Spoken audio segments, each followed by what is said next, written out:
today I want to talk to you guys about shoes, clothing, accessories, apparel, and everything in that space. There are a few things that make that very unique when trying to protect those types of brands on the marketplace. For one, and I'll just touch on it a little bit because it is relevant, there are a ton of counterfeiters out there, especially for big name brand companies. And that causes some major issues for a lot of the brands that we represent and a lot of the ones that we don't yet to date, to be perfectly honest with you. But what really causes the biggest problems, because the marketplaces themselves, they're set up, if you can prove that something's counterfeit or criminally manufactured, the marketplaces have to comply. They don't always make it easy, but they've got systems in place to make that work. Where the issue comes into play is where people are getting legitimate product.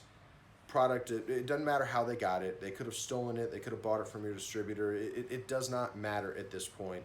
Your real product is being sold on the third-party marketplace, typically for a lot cheaper than it's allowed to be sold for. It's violating your MAP, and it's robbing your authorized resellers or your company of sales. So what makes this so unique when you're dealing with clothing, shoes, apparel? Well, we work with a lot of companies in this space, so there's a couple of things that we've learned. For one, major prone to cargo theft. A lot of these companies are either manufactured overseas, or the ones made in the US will often make product for overseas that will get rerouted as a gray market diversion, shipped right back to another port in the US. It's cheaper, sometimes a lower quality than it's made in the US, but then it winds up in the hands of third-party resellers on Amazon, eBay, Walmart.com, and other marketplaces.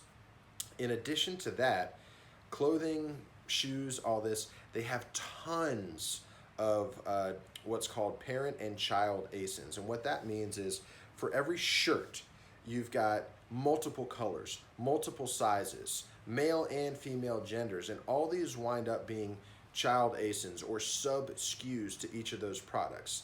Then, to make it a little bit more interesting, every clothing, apparel, shoe company has multiple catalogs throughout the year. You're not selling the exact same stuff throughout the year. I mean, it's after Labor Day. Who's allowed to wear white anymore? You know what I'm saying? So you have to be able to keep up with the trends that are changing, but then some of the old inventory can still be winding up on the marketplace either way below MAP price, or it's now taking sales away and taking opportunities away from the current catalog that should be moving, and that can cause a serious backlog in some of these companies' supply chains. So there's a lot of unique characteristics in dealing and operating with those, and in some of the side effects, I guess you could say, that come along with carrying so many different types of SKUs, so many variations of those SKUs. It's a lot of ground to cover, and it's something that you have to have the tech, the knowledge, and the ability to be flexible enough to modify your enforcement strategy to be able to stay on top of the new product,